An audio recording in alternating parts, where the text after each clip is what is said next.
Morning, everybody. I'm not familiar with too many faces here, but I'm sure some of you have talked to either via email or on the phone. Copy of the slides will be passed out after we're done with our presentations, so you can take notes if you want, but everything that's on the slides you will get a copy of. We do have the hard copies available after. So again, I do the federal civilian retirements. I wanted to go ahead and start with just a brief overview of the federal system. I know a lot of people are familiar with it, but I get questions on whether you're FERS, FERS-RE, FERS-FRE. So right here, I have a slide. So CSRS, obviously everybody knows that's where everybody started. That's where the original federal retirement system began. We then transferred into the FERS, and I have the time frames broken down. I also have the percentages that you're inputting. So sometimes that leads to confusion. The federal retirement system, basically think of it as a big umbrella, and you are out of every single paycheck contributing a certain percentage of your paycheck to that overall system. So you, sir, might be contributing 4.4% of your paycheck that is going into the big umbrella that then is feeding somebody else's retirement that's retired now. So you have your FERS that's 0.8%, your FERS-RE, which is 3.1%, and FERS-FRE is your 4.4%. So I get a lot of phone calls. People aren't sure which system they're in. On your SF50s, you can always see which retirement system you're in. It'll tell you whether you're FERS, FERS-RE, or FERS-FRE. And then also some people want to ask where they can see how much they've contributed. On your LESs, there's actually a box that will tell you exactly what you've contributed out of your paychecks into the FERS retirement system.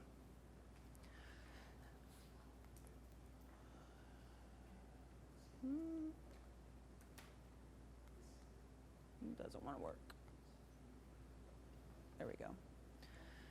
So your minimum eligibility requirements, 18 months federal civilian service for disability retirements.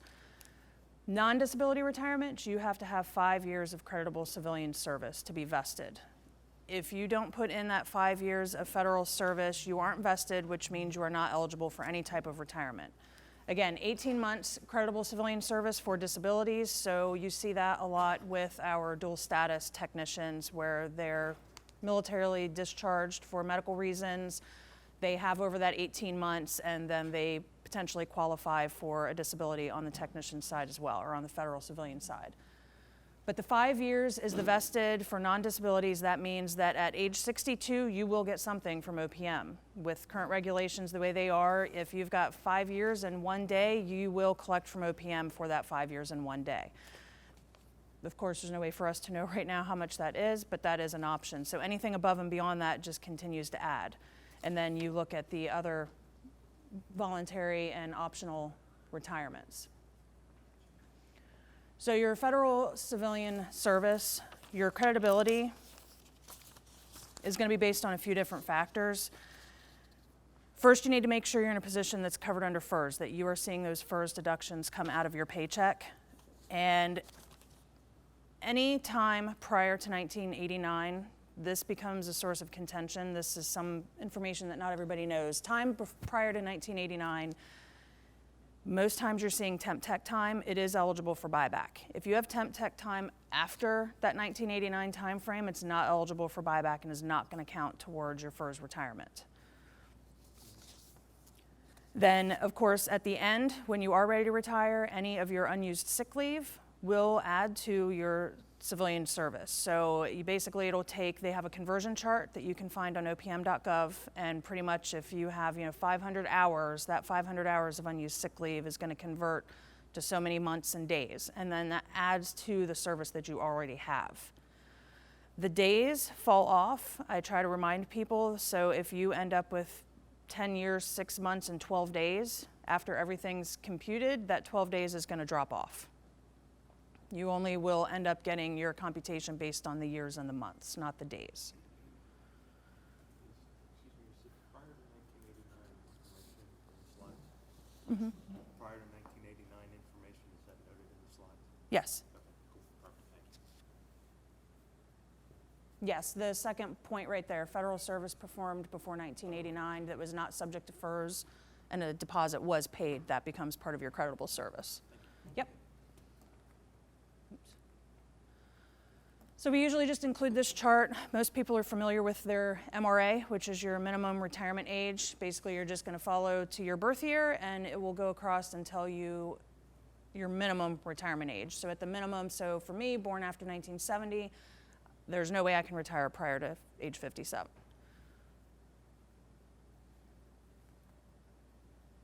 So here are some of the different types of retirements under FERS. We have the optional and voluntary. Within the optional and voluntary, there still are multiple options. So you have your MRA, again, your minimum retirement age plus 30 years. You have your MRA in 10 years. You have 60 and 20. So the 60 and 20, some people aren't familiar with that. That's more for folks like me. I was a late starter in the federal system. So I'm never going to hit my 30 years. So that MRA in 30 is not an option for me. And I don't want to take the MRA in 10 because a lot of you that I've spoken with are familiar, there's a permanent reduction. So my option's most likely going to be the 60 and 20. I'll hit probably 61 years old with 20 years of service, so that's where that option is. That kind of came from those late starters like me. You're 62 and 5 under the optional and voluntary. The unreduced, that basically just refers back to the vested portion. So again, as long as you're 62 years old and you have a minimum of 5 years of civilian service, you're vested, you'll at least get something. Again, the MRA in 10, that's an early reduced. So that's kind of a special one that was created, again, more or less for late starters, where you're going to hit your minimum retirement age, but you're never going to hit that 20 years or that 30 years. So you may have 12 years. There's a permanent reduction that goes along with it, but it is still considered an optional and voluntary. You have your involuntary and discontinued service. So these are ones that are only approved well above our pay grade. So basically, again, your dual status is a good example. You are involuntarily separated from the military and you hold a dual status position. If you meet those criteria, then most likely you're eligible to apply for an involuntary. So the big difference with that is that you're going to benefit from all of the voluntary and optional entitlements. So it's basically just saying that, hey, because you're dual status and you're not choosing to leave your position on either side, you have those qualifications, so we're going to make sure you get to retire with an unreduced retirement. The deferred, again, that's that 62 and 5. You can't collect until you're 62. You have to have at least the 5 years of service. The disability, any age, and 18 months. So the deferred, I do want to mention, I have the / postponed. I didn't put the age and the creditable service on here. Not a lot of people choose this one, but the postponed is an option. So basically what that is that at age 62, you have more than 5 years, but not the 30 or the 20. 10 years or more at age 62 will get you a postponed retirement. And what that is it's the same as deferred, where you can't collect until that age. However, you get to re-enroll in all of your benefits. So everybody knows with the deferred retirement, you lose your benefits. If you separate at age 55 and then you collect from OPM at age 62, with that deferred, you're losing any of the FEGLI, the FEHB, any of those benefits that you had, you lose. If you have, say, 11 years, then at age 62, you can go ahead and re-enroll in those benefits. So that's an important factor for people to keep in mind, because I do see a lot of people that are going to separate, say, at 9.5 years, and they're wondering, well, what do I do? I don't want to worry about the MRA in 10, but hey, if you get to that 10 years, you can still wait till 62 to collect, so you don't have a reduction, and you get to re-enroll in your benefits. Including health benefits? Yep. You have to be vested, you have to be in the FEHB for the last 5 years of your technician? Yes, all those, the 5-year rule and everything would still apply. However, if you get to that 10 years though, then at 62, you get to re-enroll in those. So the retirement SCD date. This is an SCD that you as the employee don't necessarily have access to see. This is something that in the systems we use to generate your information and your profiles, and the ones that I use to generate reports and estimates, this is where we find that SCD date. So your SCD is going to change, though, on multiple factors. It's obviously based on your federal civilian service, but it's also going to be impacted by any military deposits that you buy back. But that SCD date, I want to mention, a lot of people will go either into MyBiz or they look at their LESs. Those are not your retirement SCD. Again, there's nowhere you as the employer are going to go look. I can't explain why, but there's nowhere you can look to find your retirement SCD. If you have a question on what that is, you would need to contact me directly. I can make sure I scrub your profile and make sure your SCDs update and let you know what that is. The one that's on your LES, a lot of people will look at that. It's the leave SCD that's on your LES, and that is not necessarily going to be the same as your retirement one. We do have employees that it's a nice smooth transition and everything's flowed perfect and they can be the same, but more times than not, the leave SCD and the retirement SCD are completely different. And not all service is going to be creditable for retirement. So you might have military service that's creditable for leave purposes, but it might not count towards retirement. So just keep that in mind. That retirement SCD isn't anywhere obvious that you're going to find it. So if you need to know what that is, reach out to me individually and we can go over that. So the annuity supplement. I get a lot of questions on the annuity supplement. It is a benefit that you're going to get until you're age 62. At age 62, you are eligible for Social Security and that annuity supplement does go away. Not everybody is eligible for the annuity supplement, so keep that in mind. Sometimes people assume that no matter what, they're going to get the supplement when they retire, whether it's involuntary or not. It's not necessarily always the case. So typically, up here I have listed the more typically reasons that you're going to be eligible if you've hit your MRA in 30. So you have somebody who's eligible to retire at 57 years old, they've got their 30 years of service, more than likely they're going to get the supplement until they hit 62. So I have some different classifications, different eligibility reasons as to how you'll get that. It's based on an estimate for your Social Security. So OPM is going to use Social Security standards when they estimate that, and then they would provide you those estimates. I do want to point out, as an agency, we do not provide the estimates for the annuity supplement. It's very rare that we will do that because we don't have a way to follow their formula. So we can hand jam your salaries for the last 20 years, but it's still not necessarily going to be accurate. So we typically will not provide those estimates.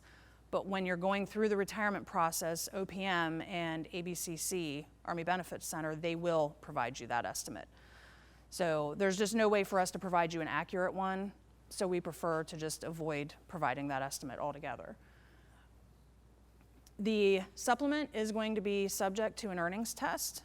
Again, that's all based on Social Security. So what OPM will do is they'll send you a report every year, annually, and you have to report all of your income. And then they're going to take that income and they're going to see whether you've gone over a certain threshold. And if you do, then the following year, your supplement's going to be recalculated to adjust for that, and they basically start to deduct. So I tell people, keep that in mind when you retire. If getting that full supplement amount until age 62 is important to you, then you have to keep the earnings in mind until you reach age 62.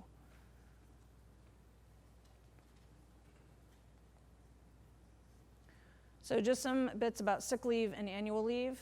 Again, I kind of already touched on the fact your unused sick leave will get rolled up into your creditable service at the time of retirement. Again, those days are going to fall away, but it all adds up together, and whatever years and months you have, that's what your computation will be based on.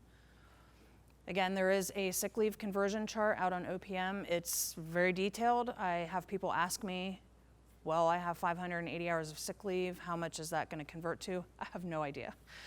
So go to the chart, take a look at it. Some people like to save all their sick leave up until retirement to add to their service. You obviously can do that, but I'm not sure what those conversions will look like. So I would encourage you to go and take a look at that chart if you're curious.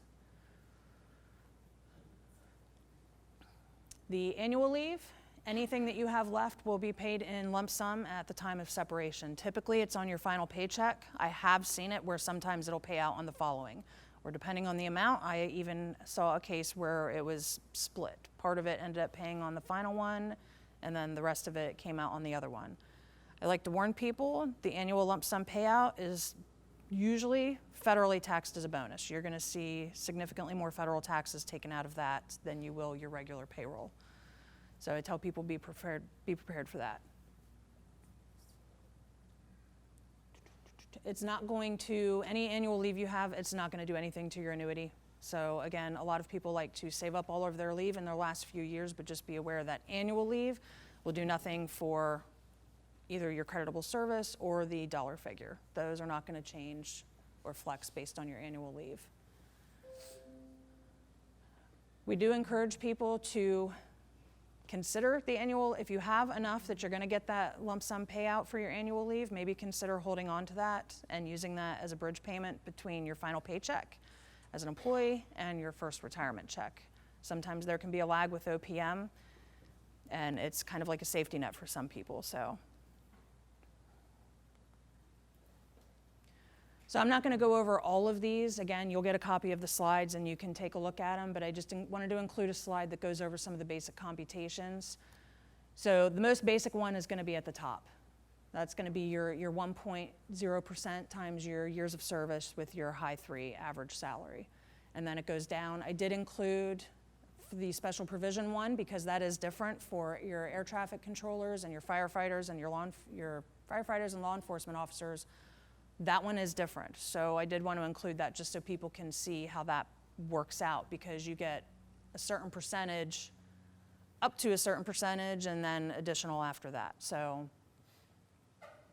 the MRA in 10, I do have the note at the bottom. Again, I talked about how that has a permanent reduction. So if you choose to take that MRA in 10, it's considered a voluntary retirement. You're not going to be eligible for the supplement. And there's the permanent reduction, so I just gave the example of that. That's going to be 5% for every year that you're under the age of 62. So that can be a significant amount. And again, that's permanent. That is for the lifetime of the retirement. And even if you have a survivor annuity, something happens to you and your spouse is entitled to a portion, that permanent reduction continues into that as well. Yes? That 75,000 computation for GS scale, does it include? That is just those dollar figures are just a round dollar figure. That's not based on any actual pay scale. Yeah, I got it. My question was, does that include the base salary for a GS plus cost of living, or just the base salary? That's your salary. So whatever is considered your salary, it's not going to include any like shift differentials, anything like that, but it's your locality and your salary. So whatever your salary, your total salary is showing, that's what it's going to be based on. Yep. So FEHB and FEGLI requirements. I try to get this out to people in advance because obviously by the time they're coming to me, it might potentially be too late. In order to take these into retirement, you have to meet certain criteria. You have to have been enrolled for the 5 years prior to retirement. Champus and TRICARE do count towards that. Also being on your spouse's federal insurance. So I'm on my husband's federal insurance. Even though I have it available, we're on his plan. Me being enrolled in his federal FEHB would count towards that 5 years. So I could shift into mine 2 years before retirement, and as long as I was on his for that other 3 years to make up that 5 years total, then I'm good. TRICARE, they include that in Champus again because that kind of covers those folks that are in the military. You're maybe bouncing back and forth between your TRICARE and your FEHB. As long as we can show that you were on that TRICARE during those time frames, then you're covered. You have to be retiring on an immediate annuity. So a deferred, this again goes back to the deferred. If you're taking a deferred retirement, you're not really retiring, you're just separating and then collecting a retirement later on, so you're not going to be able to take those benefits with you then into retirement.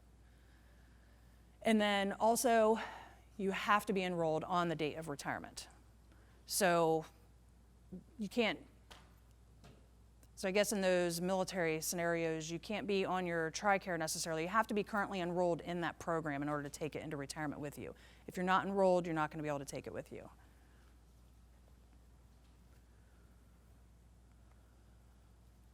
So some things to consider and think about heading into retirement.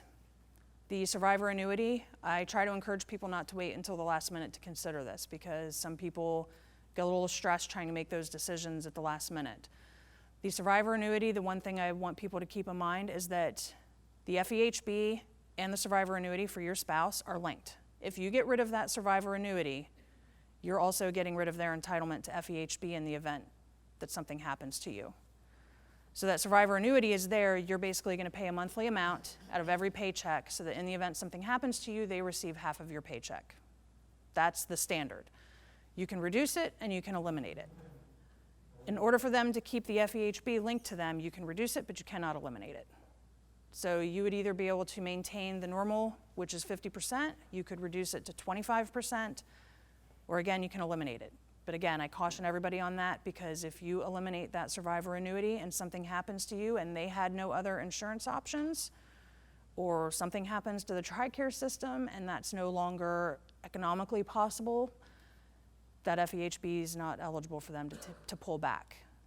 They don't have to physically be enrolled in it, but they had to have been enrolled before you suspended it or anything like that. So you need to make sure that you consider that. Those two are linked for a reason. Without the survivor annuity, they don't get the FEHB. The FEGLI. This is a big one that I'm seeing lately. A lot of dual status folks have the SGLI on the military side. They decide when they come on as a civilian, they're not going to take the FEGLI that's available to them. Years go by, they are separated militarily. They now are being separated on the federal civilian side, and they have no life insurance because the SGLI is no longer available. I know VGLI and some other options are out there, but I know those can be a little costly. So I'm encouraging people, and even if not you, to maybe pass the word that if there is another open season and you're not already enrolled, you might want to consider enrolling. FEGLI hardly ever has open seasons. They went for more than a decade between open seasons at one point. They don't happen very often. I try to encourage people, don't assume there's going to be another opportunity to sign up for the FEGLI prior to retirement. And again, you have to have that 5 years. So the military service deposits, don't wait. So we're going to pretty much hound on this. Ms. Lentz already referenced it. Janet Rosendo is going to be up to talk to you about the importance of that, but I'm telling you right now, it is one of the biggest stressors that I see for retirees coming to me, is that they're scrambling to pay deposits they put off for years. I see people that have deposits going back 15 years that were never paid. It takes a long time. Unfortunately, we are at the mercy of other agencies. It is not solely up to us to be able to fast track these. We are beholden to timelines just like everybody else. One deposit can take 3 to 5 months to finish. From the time that you contact us to the time that it's paid in full can be 3 to 5 months. So I tell people, keep in mind, because if you're coming up, you say you're 2 years away from retirement and you've got 6 deposits that have been sitting around for 10 years, you're not going to get those all done by the time you retire. It's time-wise almost going to be impossible. So please keep those deposits in mind years in advance. There's payroll deductions. If you don't think that you can, afford it right up lump sum, do the payroll deductions. It's $25 a paycheck. It at least starts to chip away. And then beneficiary forms. I always encourage people, make sure these beneficiary forms are updated. You'd be surprised how many people do not have these updated in the system, and especially in cases maybe where you're remarried. If there's an old beneficiary form in your personnel folder, that's what they're going to go off of. So let's say you're remarried, but you haven't submitted a new beneficiary form. You'd like to think, in theory, they're going to go order of precedence and go off of the new spouse. However, they're most likely going to go off of the beneficiary form that's in your file. Yes, sir. Where do they get submitted? Do they get submitted to you guys? You can submit them directly to us, and then we can upload them into your EOPF. Because I submitted some through Missy about a month or so ago. I haven't heard anything back. And if you're submitting things to Missy and you want to follow up, I would encourage you to just, ask her to send a follow-up email, and, then we can confirm directly whether it's been uploaded or not. One of the questions on those OPM forms asks who is your HRO, basically their address and stuff is right across the top. And I don't think Missy has that information because She knows to send the beneficiary forms to us. So she does. She sends those to us. So if you sent her one or handed her one and you wanted that submitted, then she would have emailed somebody within our team to upload those. So real quick, I don't mean to interrupt, but if you take a look at the bottom, her last bullet tells you 2 different places where you can go to get the forms. All the forms will get submitted through your HR remote and then forwarded to us electronically, and you don't get anything back. You get, in a lot of cases, if you didn't give us, 2 copies of each with the, for the wet signature, where you would go to verify that we processed your beneficiary forms is your EOPF, your electronic personal file. And if you have signed up to sit with us being the employee relations section, we'll actually show you how to log into your EOPF and navigate that at your leisure from any computer. The only beneficiary form that does not come back to the HRO for uploading is the TSP Form 3. That one you have to make sure that you're annotating that it is your civilian TSP account. On the very last page of the TSP beneficiary form is an address. It's a Birmingham, Alabama address. That's their finance center. You will send that right to them for processing. And you'll know that they processed your beneficiary form because when you get your annual and quarterly statements, at the very top of the statement, top right, I think it is, I believe it says so. beneficiary form on file, and it's a simple yes or no. But all the rest of them will come back to us. Throughout the years, I've worked like several winter weekends and 1 and 2 days here and there. I got like 60, 70, 214s. They sent them back to me and said I couldn't buy that time back. Okay, so I'll let Ms. Rosendo go into more detail on that when she starts to talk about military deposits, but that would be correct. So in order to buy time back, you have to be in absent U.S. or LWOP status. So anytime there was a break in your pay, basically. So chances are you're referring maybe to 2 days of active duty and maybe you used annual leave to cover it. There's nothing for you to buy back because you were already then you were already contributing into the FERS system. So there has to be a break in your civilian pay in order for there to be a need. So a lot of people get worried when they hear us say that because they think, well, what do you mean I can't buy that time back? And we try to encourage them to say it's because there's no need for you to because you're already contributing into FERS at that point. So it's not that we're preventing you from doing it, there's just no need. There's no hole to fill at that point. So. On the service departments, you said you talked about the time limit. Is if you just make a one-time lump sum, does that still take that long to take care of it? Yes. So that it can. Chances are you're going to be closer to that 3-month time frame, but yes. And again, Ms. Rosendo is going to go into a lot of the timelines that we're beholden to through other agencies. So I think you'll have a better understanding, excuse me, of why it can take that long. But yes, it still may take that 3 months, and then you can pay lump sum. But again, unfortunately, a lot of the steps that we have to take it takes that long. So yeah, but she'll get into that in more detail. So some people think that the retirement process is going to be simple. Usually it is, but it might not be. But there is still a lot of paperwork and documents involved. So here's just kind of a general starting list. There may be other things that I would need in order to process your application, but this is at least a starting point.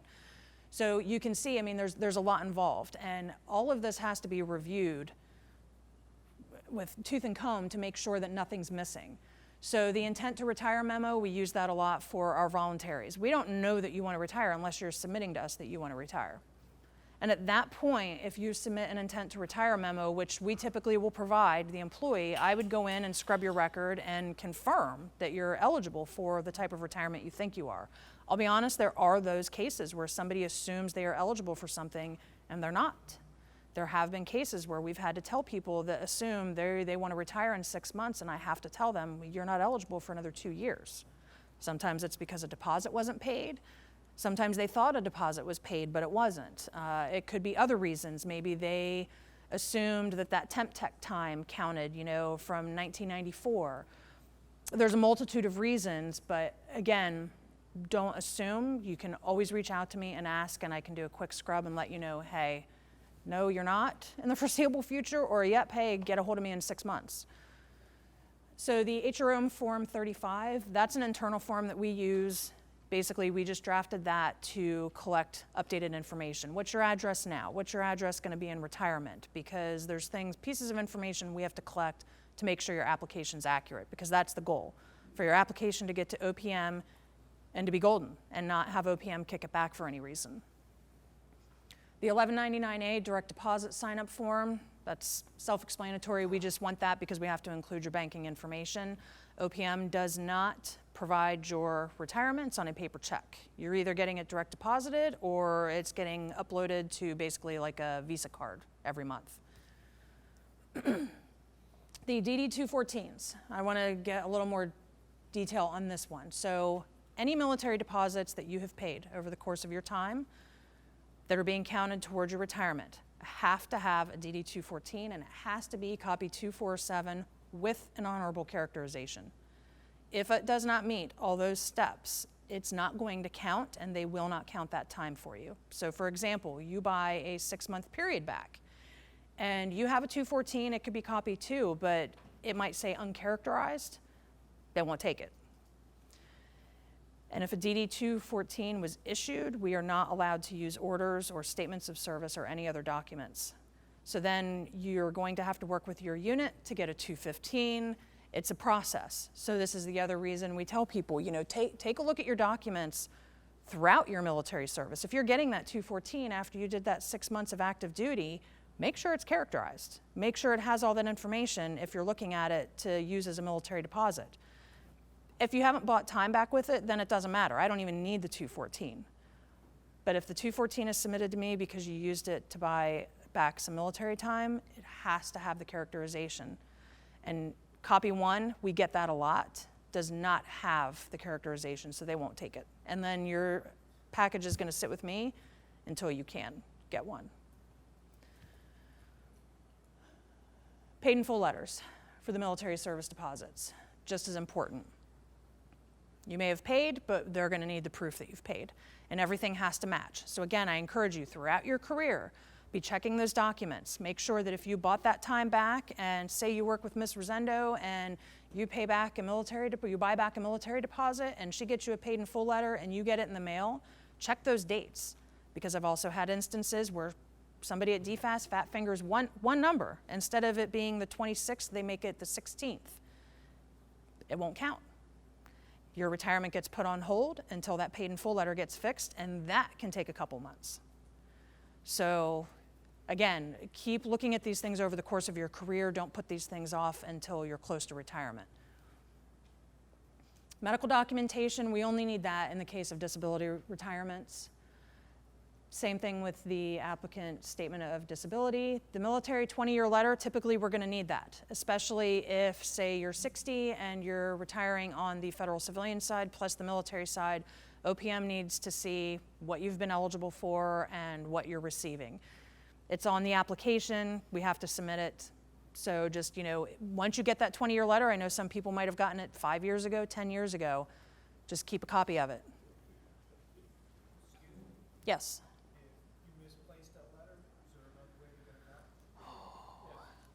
Military side? You can actually go through my first, request another letter if you lost it or don't know what's happening. My first? Yes, sir. That was the problem I was. Yes. The military discharge order, sometimes we need that yes. I'm sorry. No. One more dumb question. I was in the Army Guard from 95 to 2001. Okay. Hey, I know. I never did see orders when I did my 18 days, like summer camp, 2 weeks, and I got with the Army and they was just dumbfounded. Do you guys have any idea who I can pursue? We'll talk offline. Yeah. Yep, that's one of those case by case, we'll talk offline. Okay. I got an answer for you.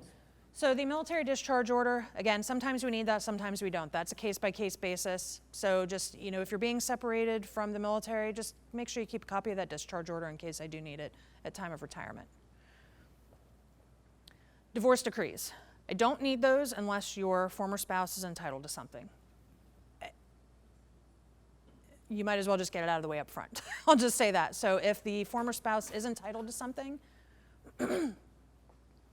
just get me a copy of that divorce decree. We include that with the application package, and then OPM is happy. They don't feel like they have to go searching for it.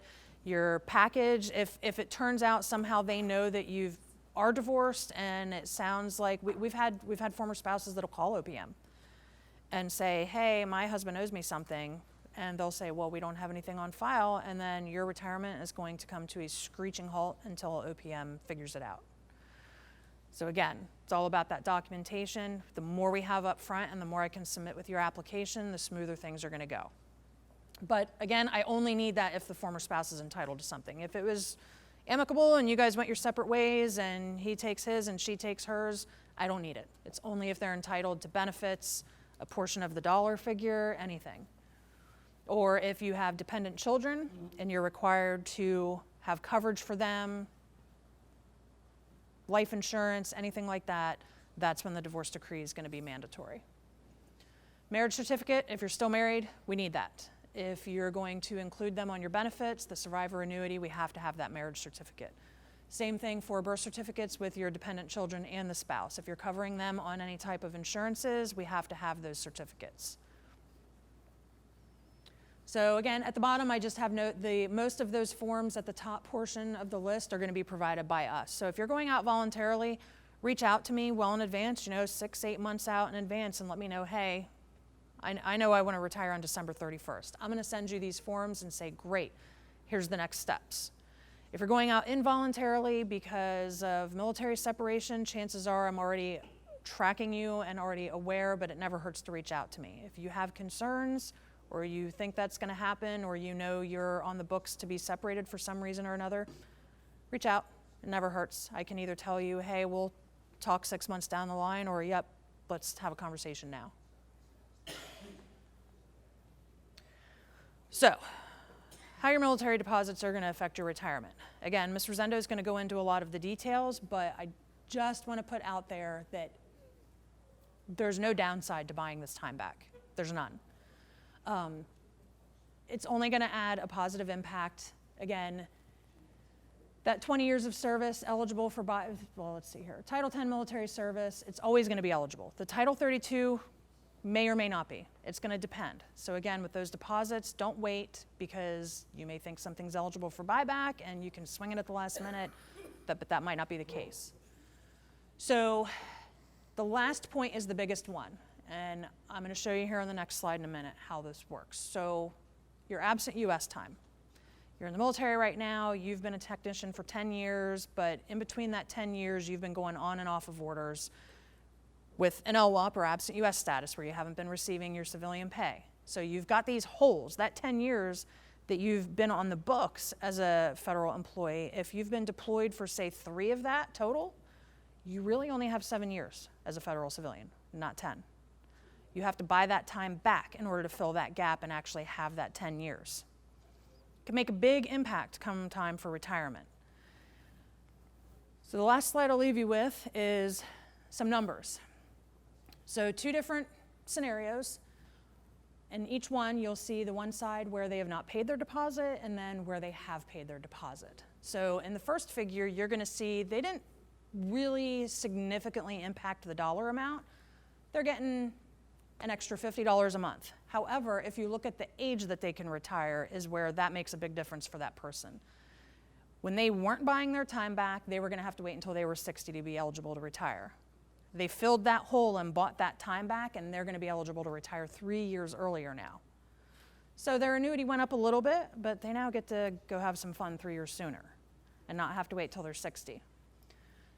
I wanted to, on contrast, show you a different scenario where this person in figure 2 doesn't buy their time back versus buys it back. They're not changing their age of retirement at all. So maybe they're a late starter in the federal system. Maybe they are not going to retire prior to age 60 no matter what they do. However, their monthly check just went up almost $300 a month. So by buying that deposit back, now they've significantly increased the dollar figure of their retirement. So it's a case by case. That's why when people call me and tell me, well, how much am I going to get if I buy this back? I can't tell you that. Everything is individualized. It is a case-by-case basis, but I can tell you I have not done one retirement where buying the military deposit time back has been a negative. It's always been a positive. It's either significantly increased that dollar amount or it's allowed that person to then retire at their MRA instead of having to wait until 60. And because that person can now retire at 57, they're also probably going to be getting that annuity supplement for an additional 3 years. Yes. Can you just pay for, as a lump sum? Once the deposits are complete and the application's processed, you're allowed to pay in lump sum. But all your deposits have to be paid prior to retirement. Right. So you can pay lump sum and buy all that time back with one payment. No. You're talking different deposits or one deposit? One, you want to buy back 6 months. If X that, amount of value, it costs you $6 grand to buy. If pay- that period of you pay time- $6 grand up front and it goes. it depends. If that time period you need to buy back is only 6 months, you have to buy that entire 6 months back, and once she's processed your application, then yes, you can pay. If it costs $2,000 to buy that back, you can pay that $2,000. Okay. But different deposits have to be bought back at different times. So again, she'll get into all of that detail. But again, I just wanted to leave you with these dollar figures to show you that those deposits do make a big impact. So, and again, I use that, you're 2 years out example, and you've got 6 deposits, and each one might take 3 to 5 months. You are not getting them bought back prior to retirement. And again, I've seen cases then where that person's assuming they're eligible based on buying all those back. Well, they might not be eligible now. So, highly recommend you listen very closely to what Ms. Rosendo has to share with you on the military deposits, because she'll walk you through exactly how all of that works. But that's the importance of it when it comes to your retirement. Do we want to take a... Frustrated? Yes. Whose fault is that? It's always mine. Whose fault is it? Don't say that. Oh, I'm All my DD 214s disappeared that were on microphone. And then we'll Every talk- DD 214 has been issued on a timely basis, so let's please say that it's the member. Okay. It has not been. The obviously. onus is on you, unfortunately, and it's really a life choice. And I know that in the background, there have been issues with DD-214s. We deal with Army and 3 wings. And one of the wings, and not this one, actually had an issue where they were so far behind in DD-214s, it took 6 months, if not longer, just to get them processed and get them into the hands of the airmen. We get that. We're here to let you know that you're not done once you have the DD-214. And Ms. Rosendo will get into the nuances of a military deposit, but please take this information, feel some sort of way, fair enough, and let's get them done. Let's get these deposits done, because like I said, feeling the brunt, that right there is what she gets every single day from frustrated servicemen that are dual status, that their birthdays are creeping up on them, or retention board's creeping up on them, whatever it is. So let us get ahead of it with you. Let's get out of our own way, and let's get these deposits done, and let's get you on the path of retirement fitness, okay? Because there's nothing I like more than to send somebody out the door happy and feeling okay with where they're going on the retirement end. It's frustrating for me knowing that there's sometimes nothing I can do, and I'm just the bearer of bad news, the messenger that has to share that unfortunately some things have gone down a different path than what the employee thought it would. So I don't know, I guess kind of like that old Jerry Maguire movie, help me help you, please. Work on these deposits throughout your career, and come to me and I can help walk you through. I can help direct you to where to find documentation, certain paths we might be able to take, certain, if we can't do it this way, maybe we can accomplish it this way. But when the employees aren't working on those things throughout their career, it makes my job that much harder and sometimes impossible to get you what you deserve, what I know you're entitled to, and what you should have. But I need your help throughout your career in order to help you at that end game to get where you need to be. So on that note, do we want to take a 10, 15 minute, let's say 15-minute break, and then Ms. Rosendo, when we come back, we'll pick up with military deposits. Good morning, everybody. Ms. Huntsberger touched on a lot of the military deposit pieces. I won't talk as long as her, I promise. And then we can do individual questions once I'm finished, if that's what you'd like to do. What is a military deposit, right? A military deposit is monies paid into the federal retirement system for your military service under Title 10 or Title 32, and it must be honorable. right? As an employee, it says your military time does count, but not until you pay a military deposit in full. So some people will come and they'll start a military deposit. They'll start doing a payroll deduction, right? Then they'll stop the payroll deduction and think, okay, I'm done.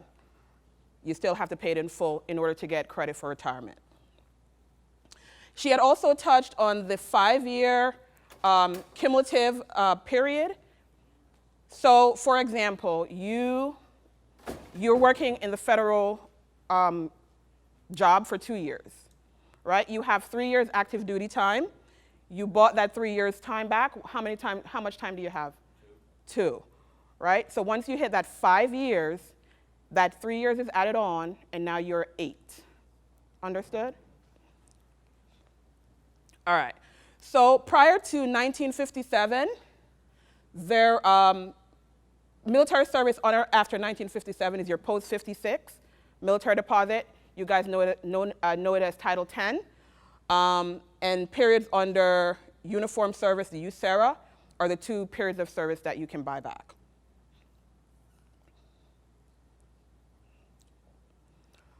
A period of service is consecutive. There are no breaks. So even if you have 1 day of break, that's considered 2 services, 2 periods.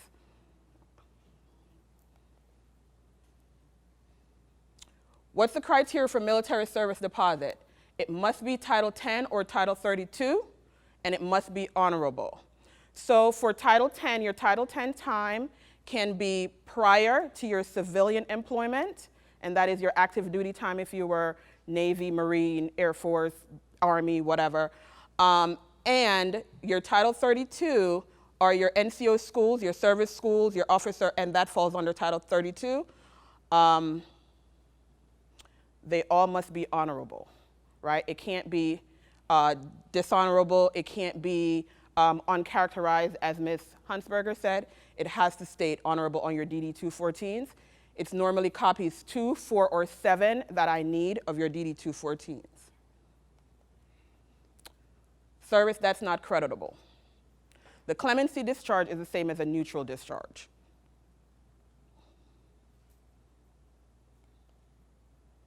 So prior to 1957, you didn't have to pay a military deposit. So if anybody in here did service prior to 1957?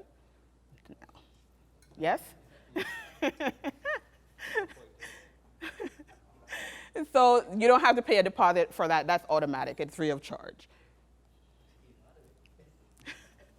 So, and the reason why now it's called post-56 is on January 1st of 1957, military service became covered under Social Security. So now you may have to make a deposit for that military service afterwards, okay? And it allows you to draw both under Social Security, CSRS, and FERS.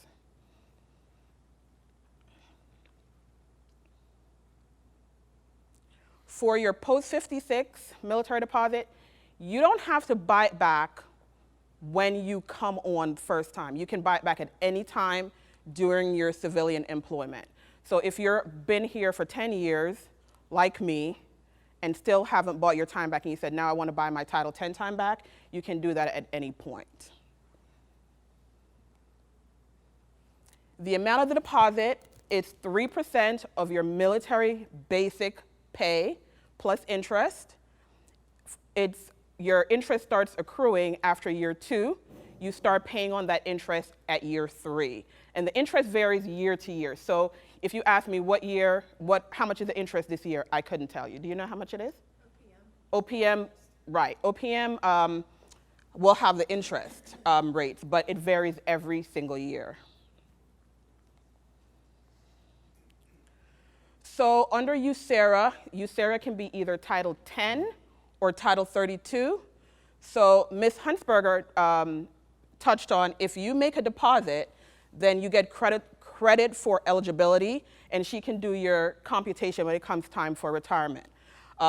Again, she showed you how if you didn't make a deposit, you're not going to get credit for that period of service. Any questions? Again, under USERA, it's 3% of your basic military pay earned plus interest, or what you would have contributed to FERS if you had not gone on military orders, whichever is lesser. Okay? So if your military pays lesser, that's what you're going to pay. If your civilian is lesser, that's what you're going to pay. All right. This is hard to read. So you send me a DD-214, right? So the DD-214, sometimes most of them that I'm getting are either copies 1, which I can't use, and then I have to come back to you and say, hey, I can't use this DD-214, right?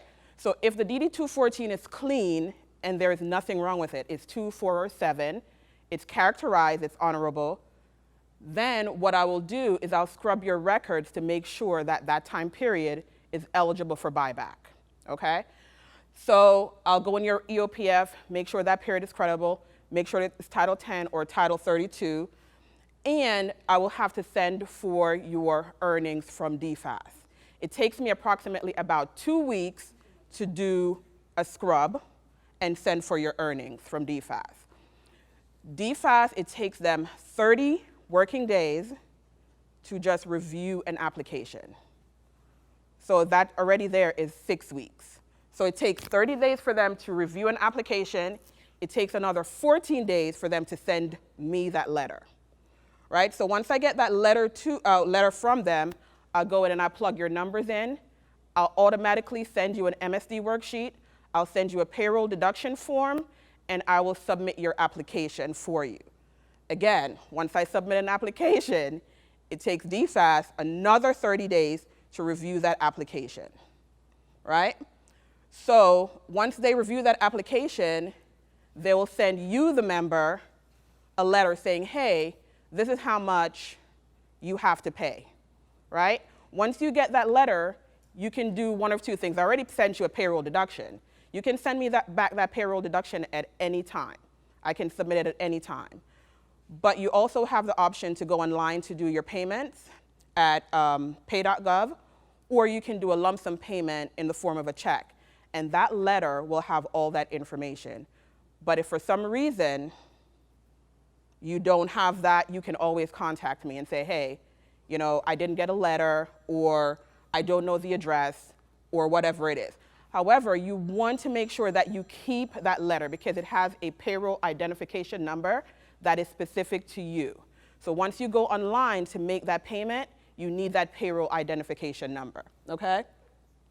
So once you're done paying your deposit, then you're gonna contact me. However, I do not do a paid in full letter if you're doing military deposits back to back, right? So if you're doing multiple military deposits, so you have this period and you know you're gonna complete another one, I'm not gonna do a paid in full letter because it's just redundant. Because what happens is you have one day here, I do a paid in full letter, I do another paid in full letter, all that time is still gonna be on the paid in full letter. So if you know that you're not gonna make another payment, then I will request a paid in full letter for you. It takes another, how many days? 30 days for them to review that application. They're gonna send you the paid in full letter. It's imperative that you send that paid in full letter to us so that we can upload it in your EOPF, okay? Any questions on that? Yes. Those are required when you go to retire.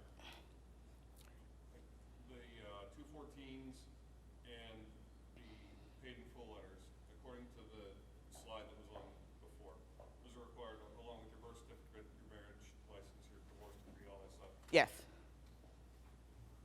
But they get uploaded in the OPF file? EOPF. So the first step before retirement is me, right? So if you wait for a long, long time and you're now at your 2-year mark and you didn't do any of your deposits and you didn't get a paid in full letter up front, then that we don't have it. I understand that. Okay. What I'm saying is basically, do I still need to furnish all these paid in full letters when you already have them in electronic, on the electronic format in the OPF? Yes, sir. Because they may or may not be. Say we aren't the ones that have worked on your documents or your paperwork or your deposits. Okay. you may have told somebody 6 years ago to, hey, here's my paid in full letter, upload that to my EOPF, please, but maybe it's not there. And I still have to hard copy submit all of that too. So we still put the onus on the employee to, a lot of the times if a retirement comes to me and I see that it's already in EOPF, I'll say, hey, don't worry about that, I found it. But sometimes that's not the case. So basically we just always err on the side of caution and say, hey, get me all of that. That way I know for a fact I have it. So it's more of a safety net. Gotcha, thank you. Good question, thank you. All right, so what are the required documents for your military deposit? We can't stress enough. DD-214's copies 2, 4, or 7. It must state honorable conditions. If you don't have a DD-214, not that you lost it, but if there wasn't one issued for that time period, then we can use your orders accompanied by a statement of service. Normally you can get a statement of service from the wings, or if you don't know if you need a statement of service, you can contact us and we'll get a statement of service for you, okay? For those time periods that a DD-214 was not issued. Once a DD-214 is issued, we need a DD-214. And you need the RI 2097 estimated earnings during military service. Okay, so the previous slide, I showed you how long it took me to do an application, right? So you as an employee can go and get your estimated earnings by yourself. And it's a lot quicker for me to do an application because now I'm not waiting for the estimated earnings. You've already submitted. All you have to do is submit the estimated earnings to me. I'll run an estimate for you, send you that estimate, and submit your application, okay? So you need your SF50s for that. We can provide you with those if you need to, but it's easy. And we have some handouts to show you how to request your estimated earnings. So for the military deposit, all consecutive periods of military service must be paid. So say you went on orders 29, 30th for 2 days, right? And say that was Title 10 time. And then you went on another set of orders the 1st, right? There's no break in service, right? So there's no break in service for that time period. So those time periods must be paid for together. You can't pay just the 1st to the 30th. You must pay the 29th through whatever. Understood? Did that make sense? Now, if you have 1 day break, then that will be 2 periods of service.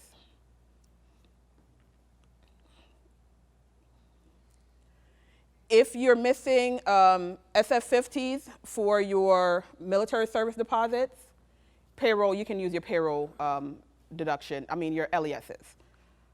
And all military deposit, like Ms. Huntsberger said, must be paid in full prior to separation. Sorry, I'm going to tag in here. On the consecutive periods of military service, I just want to add real quick, as far as the retirement piece goes, if you have those periods that are consecutive like that back to back, the reason being that you have to do that is because at time of retirement, if you haven't bought those consecutive periods, they're going to take all of the periods away from you. So we had one person who was on 3 different sets of orders. They were all consecutive. They were completely different sets of orders. Some was even Title 10 and some was even Title 32 because they were consecutive with no breaks of service. They at some point had bought back one portion of it and then not the rest of them. They either had to hurry up and figure out how to buy the rest of the periods, or they were going to get the time period they did buy back refunded to them and not get credit for any of it. So at time of retirement, that's why that becomes important because it's basically all or nothing. You're either buying all of those consecutive periods back or you don't get credit for any of it. Thanks, Vanessa. And basically our resources, the MyBiz website is a really good resource. I would advise you to check it out. Also GRB platform. Any questions? I know we had a lot of questions during break. We can do one-on-one if you so choose to, but thank you for your time.